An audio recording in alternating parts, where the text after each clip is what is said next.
The Trans-Papua Highway is a roughly 4,300-kilometer-long road project in the eastern half of New Guinea, cutting through protected areas and, as Bill Laurance describes it, filleting the island like a fish. While not yet completed, the project seeks to link many agricultural concessions and projects together, including cities and provinces, giving great access to developers and investors into previously untouched land. Experts we spoke with warned that a project of this magnitude could potentially end up clearing millions of hectares over the forest in the next decade. I'm Mike DiGirolamo, your host for Mongabay Explores, an episodic podcast series from Mongabay.com's global team, where I speak with experts, scientists, and activists from the field working to protect our natural world. Join me for episode 4 in our season featuring the island of New Guinea. This week, I spoke with TreeMap founder David Gaveau and distinguished professor at James Cook University, Bill Laurance, to get a clear picture of forest loss in Tanah-Papua and discuss the potential for the Trans-Papua Highway to accelerate this loss.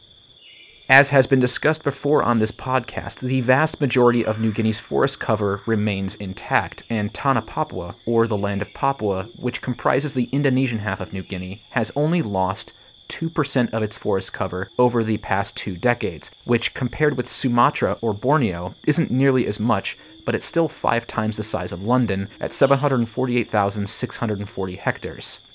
A study published last year, co-authored by David Gaveau, shows that the potential for forest loss if the Trans-Papua Highway follows a similar development pathway as Borneo could result in an additional 4.5 million hectares of forest loss by 2036, or roughly twice the size of the U.S. state of New Jersey. However, if the impact of this highway can be mitigated, then that amount of deforestation could top out at roughly 932,000 hectares. While it's not yet been completed, nearly 4,000 kilometers of the road have been built as of 2019. I interviewed TreeMap founder and research associate at the Center for International Forestry Research, David Gaveau, to talk about this. A quick contextual note for our listeners: David was interviewed in September of 2021, just before Indonesia declined to renew the moratorium on new palm oil permits. My name is David Gaveau, and I actually founded a consultancy company called the TreeMap in 2020. I'm also an associate at the Center for International Forestry Research, Western New Guinea, as it's also known for, and Tanah-Papua in Indonesian. It's actually experienced minimal loss over the last 20 years. It's only lost 2% of its original forest cover. 2% isn't much compared to places like Sumatra and Kalimantan, who've lost like 15 and 25% over the last 20 years. So this side of the island, the Tanah-Papua, still got, I think it's above 80% of its landmass. It's still covered in natural forest, whereas it's only 50% roughly for Kalimantan and 25% only for Sumatra. So there's still plenty of forest left. But experts like David are afraid that's going to change due to the fact that the climate in Tanah-Papua is ideal for growing crops like oil palm, and also because of the lack of land availability in other parts of Indonesia, like Sumatra, which have been vastly deforested.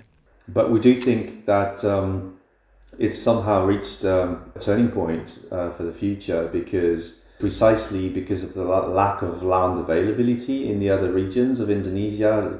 It looks like all eyes are now on Tanah-Papua for future developments, for oil palm, for pulp and paper. The climate is good for growing oil palm. It's humid all year round. It's warm all year round. That's what you need. There's plenty of lowland areas in the region. So yeah, we think that things might change in the future for the worse. His concerns are backed up by real-world action. 2.62 million hectares of land in Papua have been allocated for land development, 90% of which goes towards oil palm, and the other 10% for pulp and paper. And as previously mentioned, the Jokowi administration's moratorium on new palm oil plantations expired in September of 2021 and was not renewed. Given this, the risk is real, and the Indonesian government's push for a massive multi-decade road project that stretches across Papua only increases this risk further. The Trans-Papua Highway is a roughly a 4,000 kilometer road network. It's essentially a network of provincial and national roads that connect the biggest economic centers, the cities of Jayapura in the northeast, the other city in the southeast of Merauke, and then Manokwari and Sorong to the west. So it's trying to link all these four cities together, and the highway was actually started in 1979. So this is not a new thing. And by 2000, I think it was more or less like half, or I wouldn't know exactly, but there was already quite a substantial amount that was already being built. But then what happened is around 2011, 2012, this road construction started again. And the road network is now almost completely open. I think there's only about 50 kilometers left. And the highway, about half of that has already been paved. Much of that work has been done in the last decade. James Cook University professor Bill Laurance, whom you may remember from the episode last season covering the Trans-Sumatran Highway, describes the Trans-Papua Highway as a spider web, containing over 4,300 kilometers of roads. Most notably, as Bill mentions, it intersects key protected areas, 7 in total. The highway itself is expanding and will expand sort of like a spider web laid down over the top of the eastern half of the island. So you've got the massive island of New Guinea, which is one of the largest remaining tropical areas on the earth. So anyway, this project is about 4,400 kilometers, which I think puts it in well over 2,000 miles in total length. And the key thing about it really is that it will crisscross and slice through and subdivide some of the most pristine and environmentally important ecosystems on the island of New Guinea. It's breathtaking really in its scope, but it's had many, many problems so far in terms of its development. Really, the mega project has been operating still for a long time, since about 2013. So it's almost been a decade in which there's been construction activity associated with the road. There's been a lot of bulldozing along stretches of the road route. There's lots of earthworks and bridge construction and other types of things. There are literally hundreds of bridges that are going to be needed because the island of New Guinea is extremely steep and dissected in terms of its topography, and very difficult places, very expensive places to build roads, also very expensive places to maintain roads. To give you an idea of the intricate amount of infrastructure that Bill is referring to, picture the segment of the road that runs through Lorentz National Park, a UNESCO World Heritage Site, which is 202 kilometers long. That one section alone will need 50 different bridges.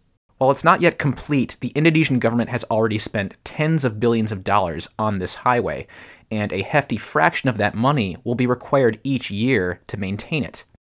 In fact, the World Bank estimated that the government of Indonesia would actually need to expend 20% of the cost of that highway network, which would be billions of dollars, but they would need to spend 20% every single year in order to maintain the road because of the impacts of the very high rainfall and the steep topography.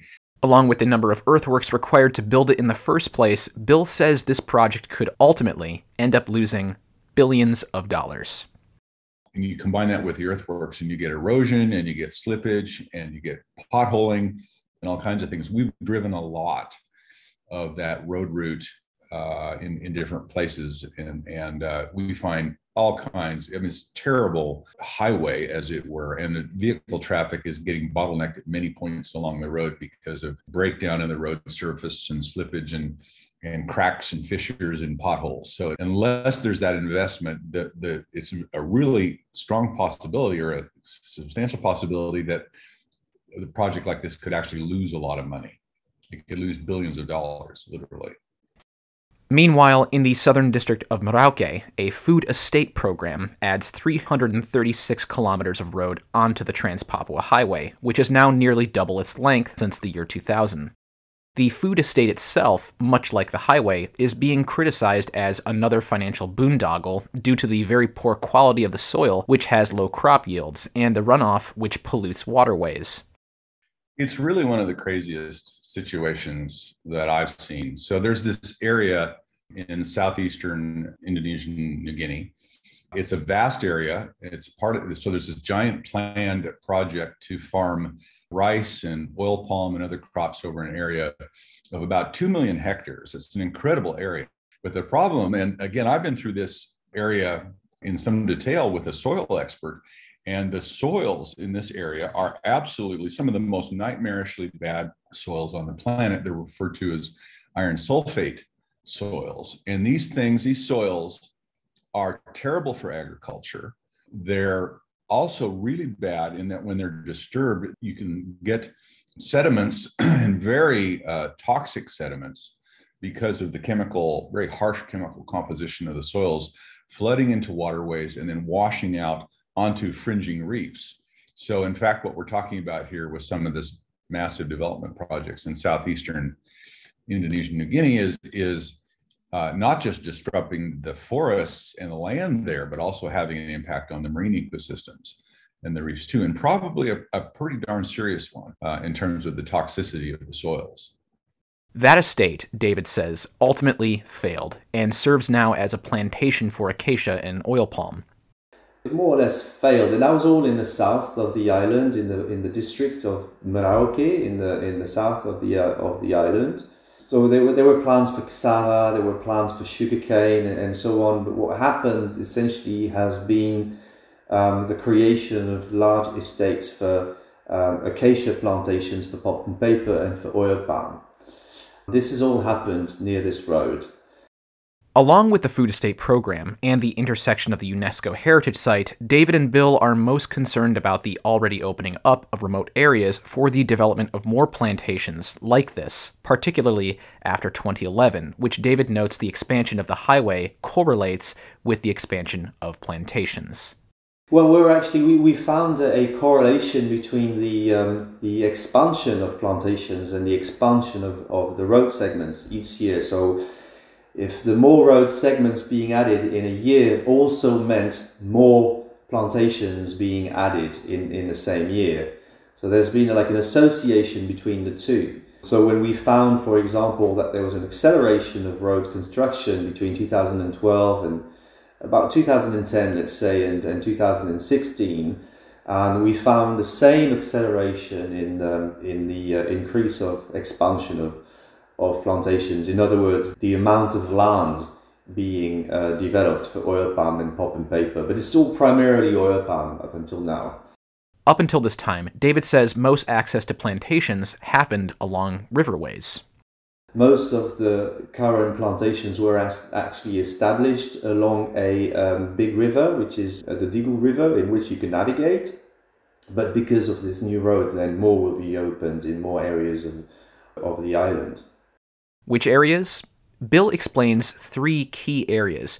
In particular, Lorentz National Park, of which an additional road network is planned, as well as mining activities.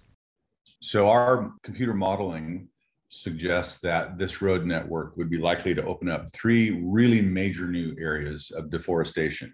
One is in that southeast area that we were just talking about with the agriculture. Another is in pristine and higher elevation forests more to the east.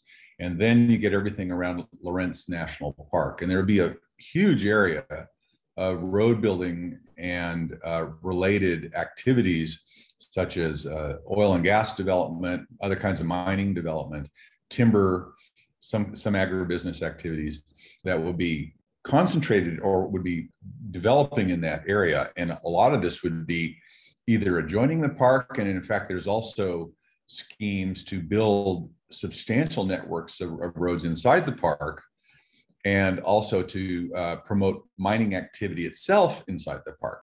At 2.35 million hectares, Lorentz National Park is the largest protected area in Southeast Asia, and a road network could be devastating to it. However, Bill notes that encroaching upon or reducing protected areas is not an uncommon practice of the Indonesian government. Which is really scary because Number one, Lorentz is an incredibly important park. It's the largest and probably the most biologically diverse, if not certainly one of the most biologically diverse parks in all of Southeast Asia, which is a global epicenter for biodiversity. And it just harbors an incredible amount of biodiversity. And then you get this kind of development happening there. And Indonesia, unfortunately, is a poor global citizen in the sense that they have quite a number of cases, they have downgraded their protected areas. And they, in some cases, for instance, they might cut a protected area in half. They might carve the heart out of the protected area. There could be all kinds of different developments, but what's happening is they're rezoning and regazetting and shrinking a number of their protected areas. And so there's a lot of concern that with road and mining development and other kinds of hunting and other kinds of activities expanding very rapidly in Lorentz National Park, this sort of jewel of tropical nature, there could really be some bad things happening. So I think that this is very much one of these situations where conservationists need to watch this space because some things could happen very quickly there. Again, the concern is backed up with on-the-ground analysis, particularly a study conducted by the Indonesian Forum for the Environment, WALHI, which found that between 2001 and 2019, the Trans-Papua Highway was responsible for 22,009 hectares of forest loss, 22% of which occurred in protected zones. Bill says that some deforestation in protected areas is to be expected in countries around the world, but that the uniquely complex political situation in Indonesia, often involving corruption, means that governance suffers. If we looked at protected areas around the world in developing countries, we will still see that there will be some deforestation or fires or other kinds of activities associated with roads. They won't be as much as what you would get outside the protected areas. So the protected areas are still really important. They're doing a job, they're just not doing it perfectly. What is the Indonesian government doing about it? That's a little more complicated question. The politics in Indonesia are very complex. I mean, it's as complex as any nation gets, and there's very powerful interests in different ways. And I think, one of the things that really does plague Indonesia is a lot of stuff that's happening behind the scenes that's just hidden in the dark. People can't see it. There's lots of corruption going on and other kinds of activities. And I think that just creates a real challenge for conservation, and it creates a real challenge for governance. Speaking of challenges for conservation, it should be noted that in January 2020, podcast guest David Gaveau's home was raided by police, and he was subsequently deported from Indonesia. This occurred after he published preliminary findings of forest loss in Indonesia from the 2019 fire season that were twice the amount that the Indonesian government found for the same period. David's findings were peer-reviewed and later published in the journal Earth System Science Data. As has been mentioned several times on this podcast, the central government of Indonesia, in practice, doesn't currently recognize the rights of indigenous communities to their land in Tanah Papua. The process to obtain this recognition is, as we've discussed, long and complex, even though the Constitutional Court ruled in 2012 in favor of this recognition.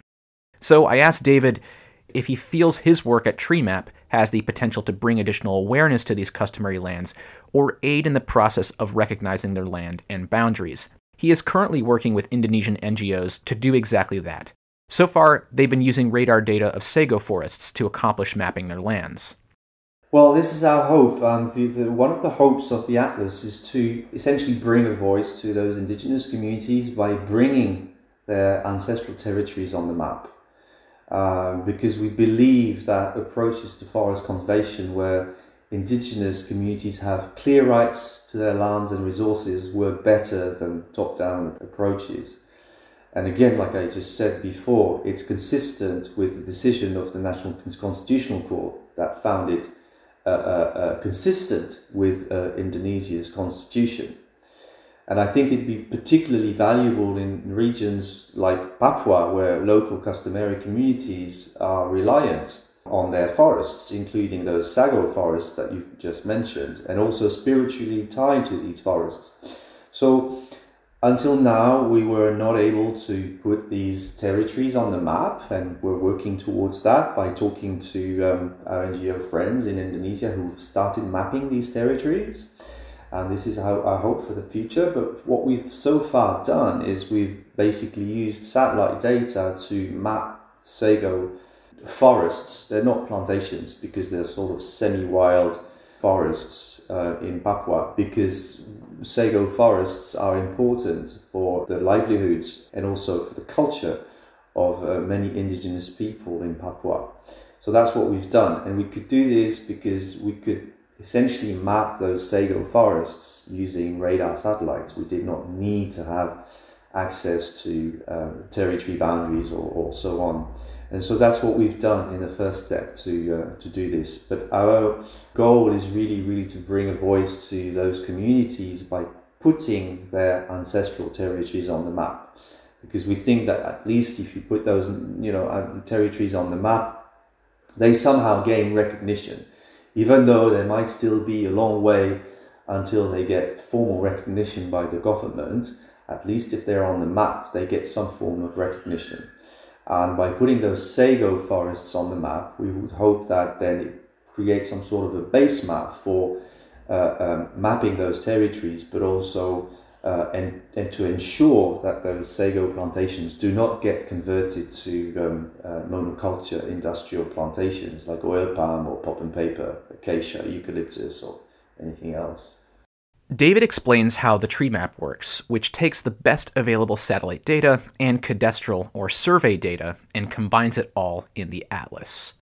Basically, we believe that the ability of civil society to monitor, alert and report on illegal deforestation and land conversion in Indonesia, but elsewhere, Equatorial Asia and other places, should be strengthened. We believe that this ability to monitor by civil society must be strengthened to basically ensure that what happens on the ground is fair, transparent and democratic. And so this is the whole raison d'être of Nusantara Atlas. It's an open, free geo-platform for civil society, for advocacy groups, journalists, researchers, even governments, and anyone interested to essentially protect Indonesia's remaining forests.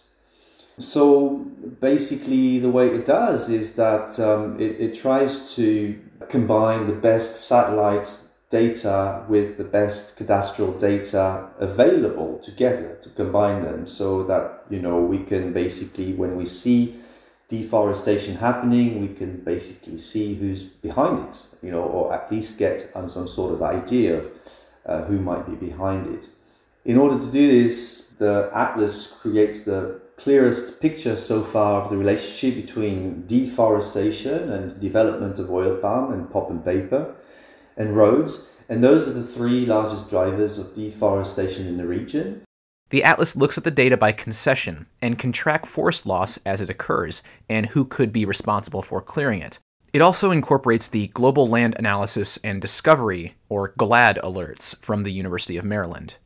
So, for example, we've got a paper that is currently in review that found that over the last 20 years, oil palm and pulp and paper plantations, oil palm both industrial, smallholder, and pulp and paper being mainly industrial, so all these three types of plantations are responsible for 30% of the total deforestation has happened over the last 20 years. The deforestation of the clearing of old growth forests, which was about 10 million hectares over the last 20 years. So 30% of that can be directly attributed to the expansion of these plantations.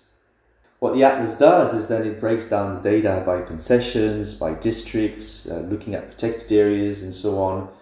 And by connecting these satellite-based data with comprehensive maps of concession boundaries and so on to allow for the rapid identification of who might be responsible as it happens.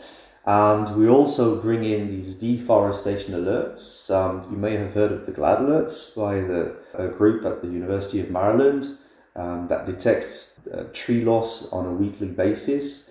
And we're also adding other types of alerts that are coming on, like using radar remote sensing at the University of Wageningen.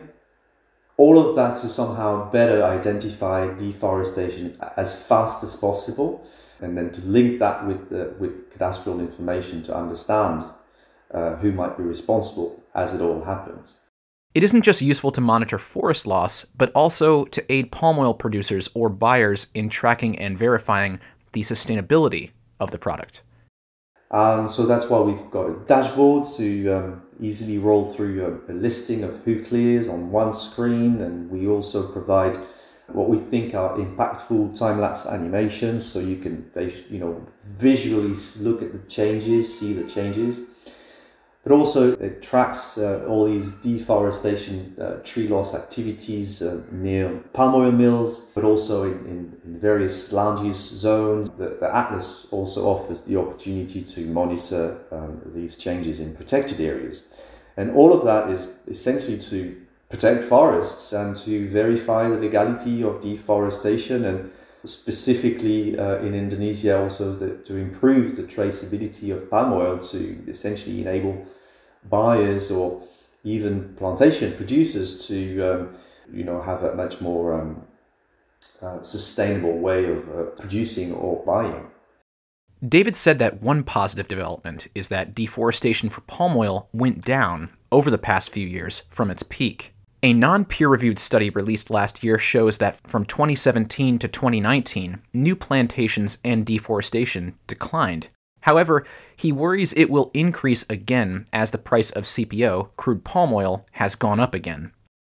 If we're looking at the expansion of oil palm, there's some good news there because it's actually gone down. I mean, oil palm has caused about 30% deforestation across Indonesia over the last 20 years.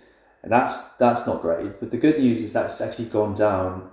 It reached a peak in between 2009 and 2012, and it's gradually gone down since 2012. And in 2020, it was at the levels of before 2003, so about 10 times as less expansion as it did during the peak years of 2012 and 2009. So that's good news. And what we see with 2021 is that this this slowdown continued so far in 2021. But we're kind of monitoring this quite actively because we know that this expansion somehow in the past was correlated with the price of CPO, and the prices have gone down as well since 2011. However, since about a year, prices have gone back up again.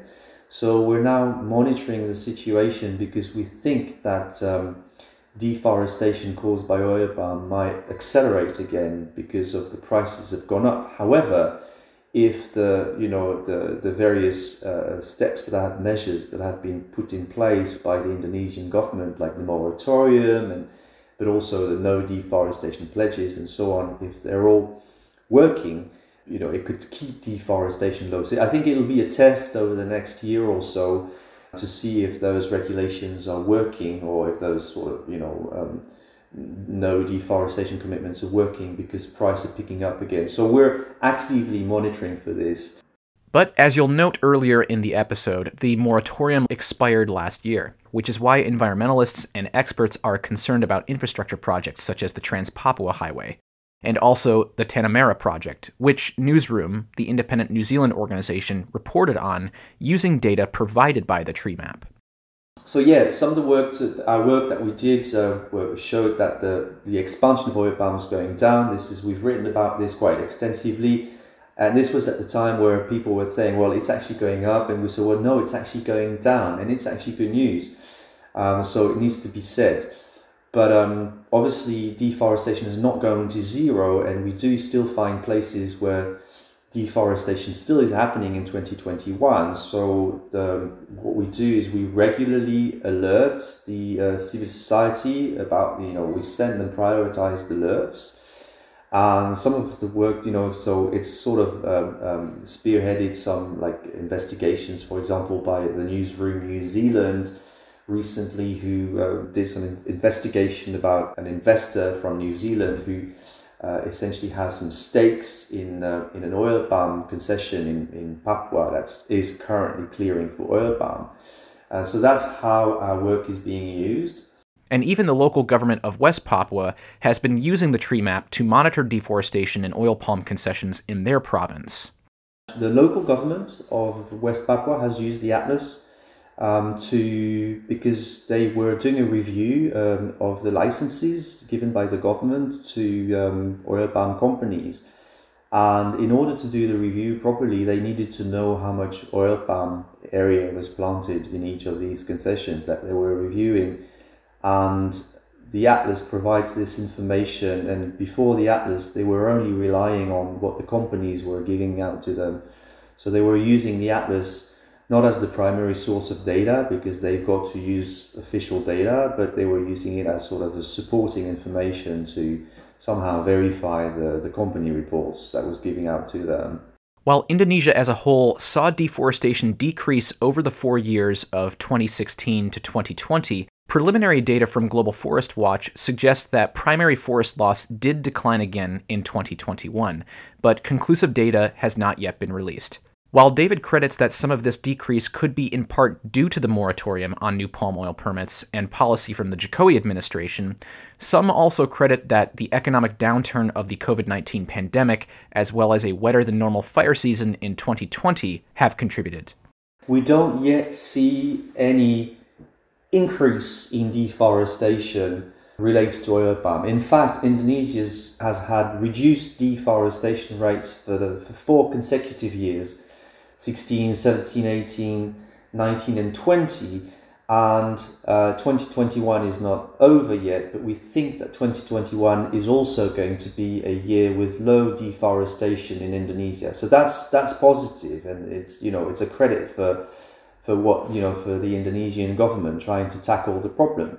And that's in part because we're not seeing any acceleration in deforestation caused by oil palm. So that's good news. David did say he has seen an increase in deforestation related to pulp and paper, particularly clearing for peatlands, which historically have contributed to some of the worst fire seasons in Indonesia. He too makes note of the wetter-than-normal fire season in 2020, noting that it likely contributed to the decrease in fires recently.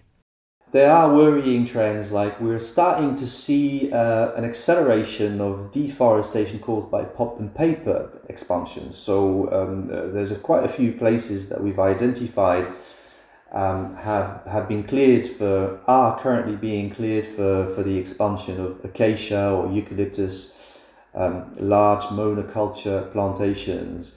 And a lot of them are actually on peatlands, and I do find that surprising that even today the government is allowing for this to happen.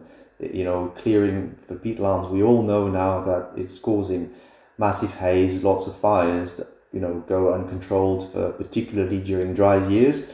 And since 2019, which was the last big fire season in Indonesia, there have been very few fires, and the Indonesian government says that it's because of measures that they've taken to control, mitigate and suppress fire, which perhaps has some truth, but I also do think that they've had the weather working for them. The last 3 years have not been dry years, so I think that to allow clearing on peatlands, conversion of peatlands today for pulp and paper plantations, I think is a big mistake, and it still is happening. And we are starting to see an uptick in deforestation for pulp and paper plantations. Roads, unsurprisingly, are a particularly big concern. One road in Borneo called the Northern Link, which is a recently completed road project, concerns experts like David and Bill, which cuts through similar terrain and displaces communities for oil palm expansion. We've talked about the Trans-Papua, it's cutting through virgin forests, but there's also another road that is quite worrying, which is a highway cutting through the heart of Borneo, which is also nearly complete. And there was a big push for its opening over the last 3 years. It's cutting through rugged terrain, so perhaps the rugged terrain will somehow mitigate the deforestation, but still there's this road now, it's a highway, it's called the Northern Link, and it's cutting through the heart of Borneo, an area which was until recently very isolated, and I've heard also that a lot of, it's probably going to cause displacements of indigenous communities, it's going to attract oil palm and so on. So those are really worrying trends, the expansion of again, of pulp and paper plantations at the expense of forests, sometimes within orangutan habitat, and the constructions of these highways through the heart of Borneo and through the heart of Papua. While roads and the services they provide can help indigenous communities gain access to crucial services like education and healthcare, there's a way to do it that serves the interests of those indigenous communities, and Bill emphasizes quite clearly that the Trans-Papua Highway isn't doing this, and that the relationship between road building and remote indigenous villages and the desire for these roads is more nuanced. This highway is kind of really just a poster child for how not to build a highway, and it's just got so many red flags. It's challenges one to try to name them all. Now, that's not to say that there are not many examples of good infrastructure, including even environmentally good infrastructure. What we're advocating at my research group here and with our work is that what we are really advocating is this. One, you don't want to build roads out in remote areas. To the degree that you can avoid road building out in remote frontier villages or into deep forest tracts or that type of thing, these roads tend to open up the forest like a Pandora's box, and they rip them open like a flayed fish, and they facilitate invasions of loggers and miners and poachers and land encroachers, land grabbers, that type of thing. So when people talk about the fact that, some indigenous groups do favor roads, in fact, it seems to be pretty context dependent. For instance, some work that we've done in Malaysia suggests that after a road has been constructed, there's not always as much enthusiasm for it as there might have been before, because then it becomes more apparent the different kinds of social and economic and other kinds of destabilization and other problems that can arise because of these roads. So the relationship between, say, remote indigenous groups or frontier villages or frontier groups and roads is not really black and white. It's more nuanced, it's more complex, and it depends, who you ask. The study that David Gaveau co-authored, which was published last September in 2021 in Biological Conservation, examined satellite data in Indonesian New Guinea between 2001 and 2019 of both forest loss and road expansion, and using a spatial model, made a startling prediction that an additional 4.5 million hectares of forest could be cleared in Indonesian New Guinea by 2036 if these two provinces follow a similar template, as it were, to Borneo. I asked Bill Laurance what this would look like. Well, the Borneo template, that makes it sound quite organized and planned. My understanding of the Borneo template is large-scale road expansion in many parts of the island, destructive development. If you just look at the maps of forest cover across Kalimantan and Sarawak and Sabah, all of those states of Indonesia and Malaysia have tremendous forest loss. And then they've also suffered seriously from wildfires in the past during El Nino droughts, in concert with logging and all the roads and everything that are opening up the forests and allowing farmers and slash and burn farmers and others to penetrate into remote areas and to light more fires. So it's a very destructive type of development, and I would hate to see that applied to a place. And we've been talking about the biological diversity of New Guinea. One also has to mention the incredible cultural and social and linguistic diversity that's there. I've heard it said, in fact, I'm pretty sure I've read this, that incredible statistic that 45% of the world's known languages occur on the island of New Guinea. I know in Papua New Guinea, they estimate that there's 700 to 800 languages, and I think there's believed to be comparable diversity in Indonesian New Guinea. So we're talking about some of the culturally and linguistically most rich and diverse places on the planet, along with all this biological diversity. So, when you get this very destructive kind of development happening, it can be just so disruptive. And it's one of the reasons why you're seeing the fighting and the attacks on the police and the attacks on the government that are happening from some of the indigenous groups and rebel groups that have sprung up in Indonesian New Guinea. I wasn't able to verify the exact percentage of the world's languages that Bill mentioned, but there are over 1,000 languages on the island as a whole. And according to the Linguistic Society of America, there are roughly 6,909 spoken languages in the world. Roughly 1,500 of those languages have less than 1,000 known speakers. But even considering this number, this would mean that New Guinea would account for, at the very least, 14.5% of the world's known spoken languages. So, if a project like the Trans-Papua Highway can threaten this, and threaten to contribute an additional 4.5 million hectares of forest loss, what can be done about it? Bill says to keep talking about the many risks and pitfalls associated with it, highlighting the fact that the most difficult parts of the road project have yet to be built, and doing so would be a massively huge risk financially and environmentally. And the exceptionally challenging road building conditions, which he says are some of the worst in the world, could be enough to keep the Indonesian government from following through with it. I think one of the things we can do is just keep talking about the fact that this project has got an awful lot. I mean, it's just covered with warts, it's just that there's so many things about it that's a bad idea. The government, what they've done, it's interesting, much of the work that they've done so far has been the easy stuff. It's been just bulldozing and that type of thing. And the areas that are the most steep and difficult and highest topography and, that type of thing, the areas that need bridges, of which they estimate there's about 4 miles in total of bridges. So it'll be hundreds of bridges that need to be built.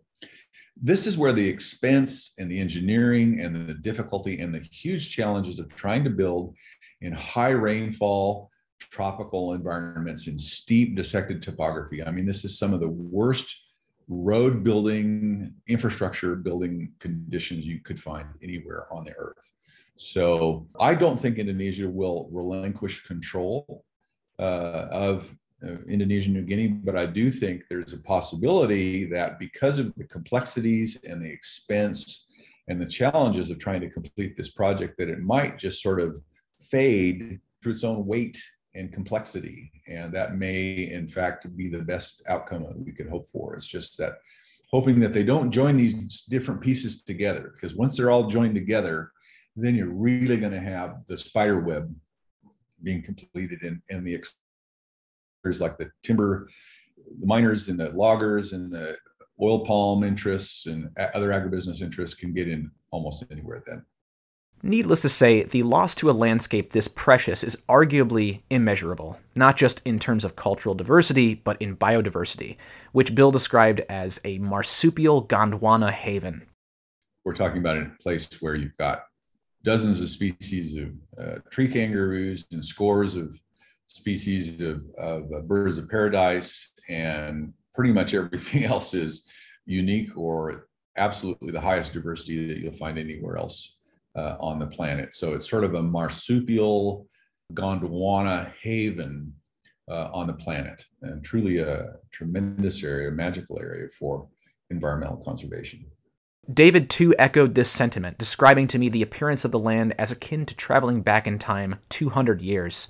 And in an article published in The Conversation, David argues the pathway forward is to respect indigenous territory, as was outlined in the 2018 Manokwari Declaration, in addition to centering development and conservation around what indigenous communities say they want and need.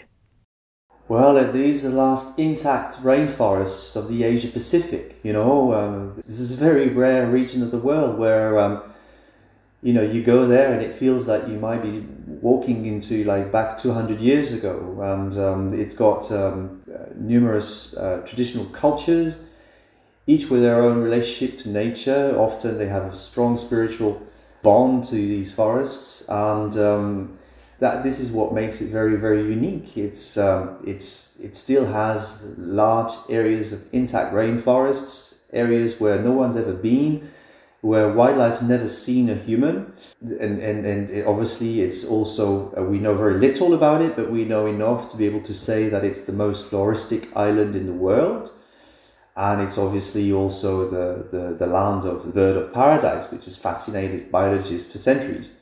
So all of that, I think, makes it a unique place. It's a very rare, it's very rare today to have a place where no one's ever been, Thanks to both David and Bill for contributing to this episode. Please stay tuned to Mongabay Explores as we continue to uncover the one-of-a-kind species and biodiversity of the island. the challenges and issues that threaten it, and the people, solutions, and organizations working to protect it. The podcast introduction and soundscape are from the Adalbert Mountains in Papua New Guinea. Credit to the communities of Musiamunat, Ivera, and Iwarame, the Nature Conservancy, and Zuzana Buravalova. The birds identified are listed in the show notes. Mongabay Explores is an ongoing podcast series diving into environmental stories from around the globe. Be sure to check out the first 3 episodes of this season, which provide an overview of the island's vast biodiversity and history, carbon credit schemes, illegal logging, ecotourism, and the birds of paradise. If you enjoy this show, please tell a friend. That's the best way to help expand our reach and keep growing. Please subscribe to Mongabay Explores wherever you get podcasts. Leave a review and let us know what you think. Special projects like this are made possible by our Patreon supporters, so please consider becoming a monthly sponsor via our Patreon page at patreon.com/Mongabay. Just $1 per month will help us offset the production costs and hosting fees. And keep up with all of Mongabay's news from Nature's Frontline at mongabay.com, or get updates via Twitter, Facebook, Instagram, and also TikTok, where our handle is @Mongabay. Thank you once again, and we'll be back soon with another episode of Mongabay Explores.